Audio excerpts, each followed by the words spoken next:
നമസ്കാരം, കലിക ന്യൂസിലേക്ക് സ്വാഗതം. കൊല്ലം ചിത്ര സ്വദേശിയുടെ വാഹനം അപകടത്തിൽപ്പെട്ടു. കിളിമാനൂർ അടയമൺ വയ്യാറ്റിൻകരയിലാണ് ചിത്ര സ്വദേശികളായ ദമ്പതികൾ സഞ്ചരിച്ച വാഹനം അപകടത്തിൽപ്പെട്ടത്.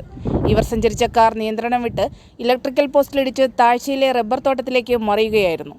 കാറിൽ സഞ്ചരിച്ചിരുന്നത് ചിത്ര സ്പെയർ പാർട്സ് കട നടത്തുന്ന ഹക്കിമും ഭാര്യയുമായിരുന്നു. കാറിലുണ്ടായിരുന്ന രണ്ടുപേരും അത്ഭുതകരമായി രക്ഷപ്പെട്ടു. നിസാര പരിക്കുകൾ പറ്റിയ ഭാര്യയെ കിളിമാനൂരിലെ സ്വകാര്യ ആശുപത്രിയിൽ പ്രവേശിപ്പിച്ചു.